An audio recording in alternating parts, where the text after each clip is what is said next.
প্লাস্টিকের পলিথিন অথবা ব্যাগ আমরা সবাই চিনি, কিন্তু আপনারা কি জানেন যদি এই প্লাস্টিক রোধ করা যেত তাহলে আমাদের এই পরিবেশের এবং আর্থিক অবস্থার কতটা উন্নতি হতো?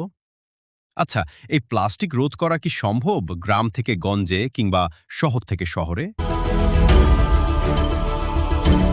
আচ্ছা, প্লাস্টিক রোধ হবে, পরিবেশ সুন্দর হবে, পাশাপাশি বৈশ্বিক একটা আর্থিক উন্নতি ঘটবে, এরকম পরিকল্পনা কি আসলেই সম্ভব?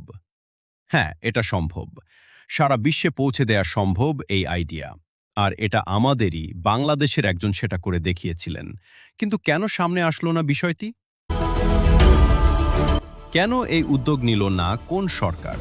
কারা হতে দিচ্ছে না বাংলাদেশের পরিবেশ সুন্দর?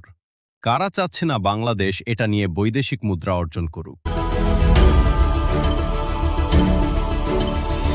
বিজ্ঞানী ডক্টর মুবারক আহমদ খান দীর্ঘ গবেষণার পর ২০১৬ সালে পাট থেকে পলিথিনের বিকল্প এই সোনালী ব্যাগ আবিষ্কার করেন। পলিথিনের বিকল্প হিসেবে পাটের তৈরি এই ব্যাগটি মাটিতে ফেললে মাত্র ২ থেকে ৩ মাসে পচে যায়, আর পানিতে ফেললে হয়ে যায় মাছের খাবার।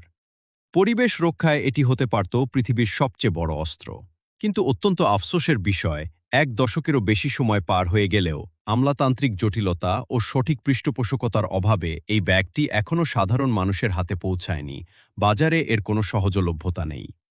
আমাদের চোখের সামনে পলিথিনে দেশ প্লাবিত হচ্ছে, অথচ ঘরের এত বড় সমাধান আলোর মুখ দেখছে না।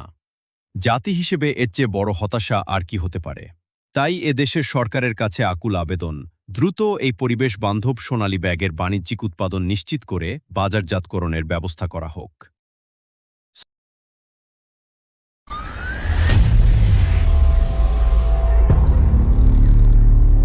এতক্ষণ হট নিউজের সাথে থাকার জন্য ধন্যবাদ।